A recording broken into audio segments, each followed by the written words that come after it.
శ్రీరామ శ్రీమాత్రే నమః. యశివో నామరూపాభ్యాం యాదేవి సర్వమంగళ తయోత్తు సంస్మరణాస్తం సాం సర్వతో జయమంగళం. యక్షస్వరూపాయ జటాధరాయ పినాకహస్తాయ సనాతనాయ దివ్యాయ దేహాయ దిగంబరాయ తస్మై యకారాయ నమః శివాయ. ఓం నమః శివాయ. ప్రేక్షక మహాశైలందరికీ కూడా నా హృదయపూర్వకమైనటువంటి శుభాభినందనాలు. నా పేరు ఇపిరి నరసింహ శర్మ. గతంలో మీకు జ్యోతిష శాస్త్ర పరంగా శివుని తాలూకా లీలల పరంగా మీకు కొన్ని విషయాలని వీడియోలు చేసి అందించగలిగాను. నేను మీకు సుపరిచితుడినే. ఇప్పుడు పరమ పవిత్రమైనటువంటి కార్తీక మాస పర్వదినాలు. ఈ కార్తీక మాస పర్వదినాల్లో పరమేశ్వరుని తాలూకా అర్చన చాలా ఉత్కృష్టమైందని వేదాలు చెప్తాయి.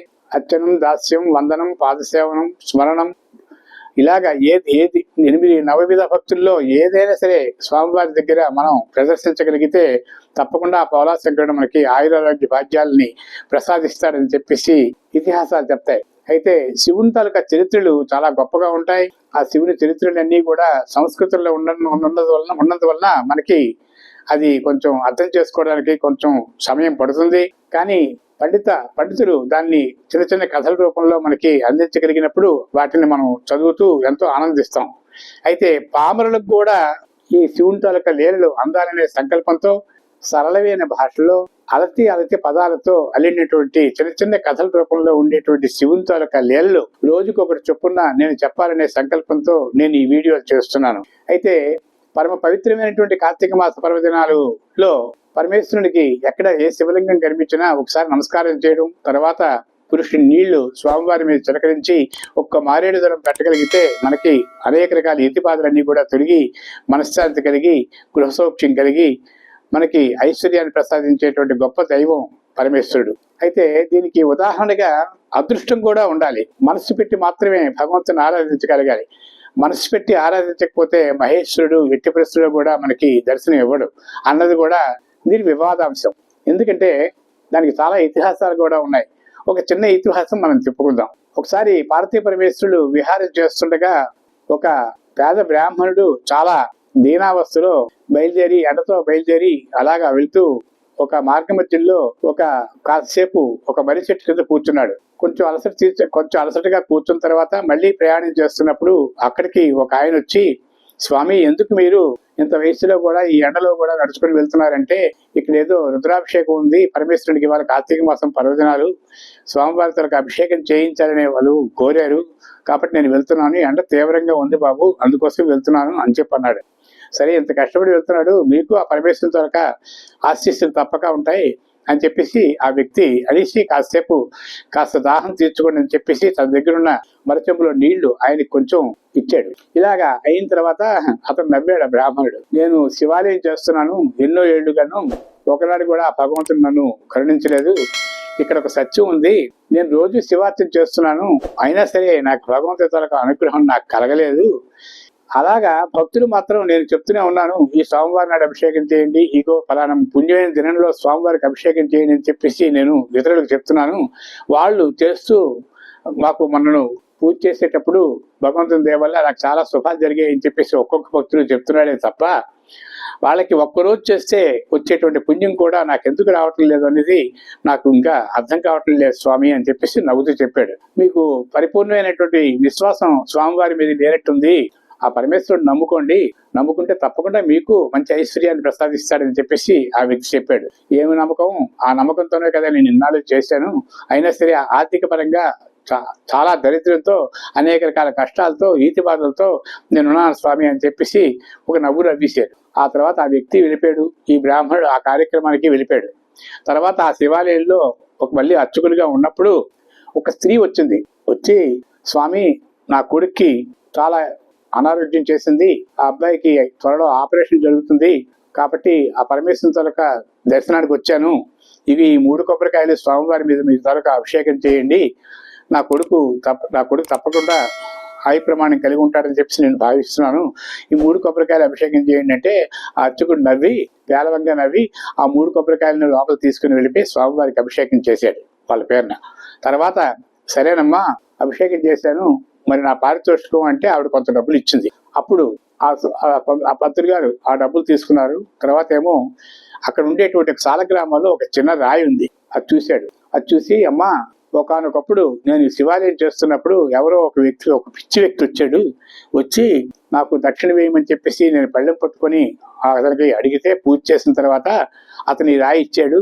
ఈ రాయి ఎందుకో నాకు తెలియదు. ఉంచు స్వామి, రోజు కూడా మీ శివలింగం పక్కనే ఈ రాయిని కూడా పెట్టి రోజు అభిషేకం చేయండి, మళ్ళీ నేను వచ్చి ఈ రాయిని తీసుకెళ్ళిపోతానన్నాడు. అతను నాకు పిచ్చివాడిగా నేను భ్రమించాను. పిచ్చివాడే, నిజంగా పిచ్చివాడే అనుకున్నాను. ఆ రాయి అలాగే ఉండిపోయింది. ఎన్ని సంవత్సరాలైనా సరే అతను రాలేదు. ఏమో నాకేం తెలియదు. ఈ రాయి ఎందుకైనా నీకు ఉపయోగపడుతుందేమో, ఇది నువ్వు తీసుకెళ్ళగలవా అని అడిగాడు. మహాత్భాగ్య స్వామి, తప్పకుండా నాకు ప్రసాదించండి, నేను ఇంట్లోకి వెళ్ళి పూజ చేసుకుంటానని చెప్పేసి ఆ స్త్రీ అవన్నీ దేవాలయంలో ఉండేటువంటి గొప్ప రాయి స్వామి పాదాల దగ్గర ఉన్నది, అంతకంటే నాకు అదృష్టం ఏమిటి, నేను రోజు కూడా ఏదో పటాలకి పువ్వులు పెడుతున్నాను తప్ప స్వామిని ప్రత్యక్షంగా నేను ఎక్కడికి వెళ్ళలేకపోతున్నాను, ఏ శివలింగాన్ని చూడలేకపోతున్నాను, ఈ స్వామి శివుడు అనుకుంటాను, తప్పనిసరిగా నాకు ఇవ్వండి అన్నాడు. మళ్ళీ ఆ పంతులు గారు నవ్వారు. ఏమిటో భక్తి వెరితలని వేస్తుంది, అనేక రకాల మంది భక్తులు ఉంటారు, భక్తులంతా ఇంచుమించు పిచ్చి లక్షణాలు కలిగిన వాళ్ళే. నిన్నాళ్ళే నేను శివాలయం చేస్తున్నాను, ఇన్ని విషయాలు నేను తెలియజేశాను, అయినా సరే ఈమె ఆ రాయే కావాలని కోరుకుంటున్నది. సరే అని చెప్పేసి ఆ రాయిని ఆ స్త్రీకి ఇచ్చేసాడు. ఇచ్చిన తర్వాత ఆవిడ ఇంటికి వచ్చేసింది. ఇంటికి వచ్చి ఆ రాయిని పవిత్రంగా దేవాలయం తన తాలూకా పూజా మందిరంలో పెట్టింది.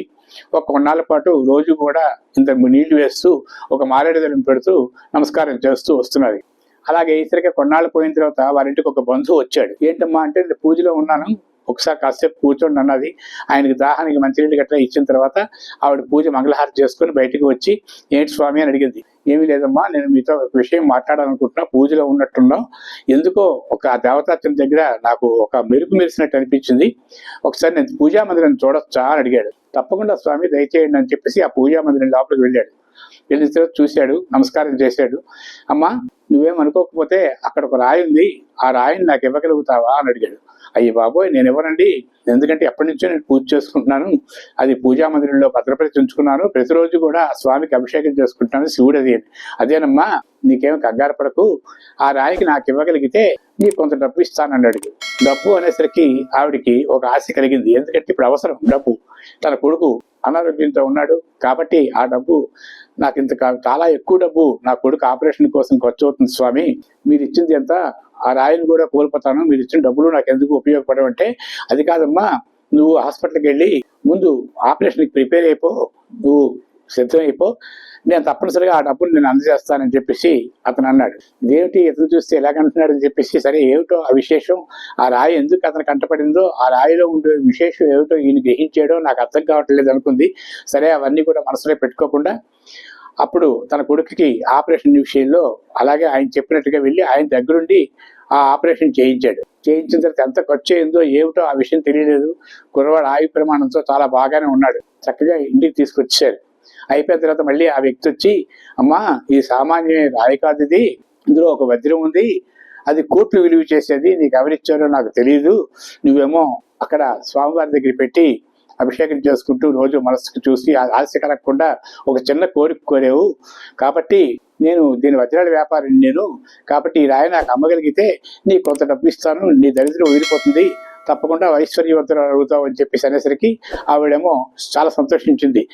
సరే అప్పుడు వెంటనే కూడా నాకు మీరు ఎంత ఇవ్వగలిగితే అంత ఇవ్వండి, ఆ రాయిని మీరు తీసుకెళ్ళండి అని చెప్పేసి ఆవిడ అన్నది. అంటే అక్కడ ధర్మం ఏంటంటే ఆవిడ తనక మనోభిష్టికి ఆ రాయి ఉపకరించింది.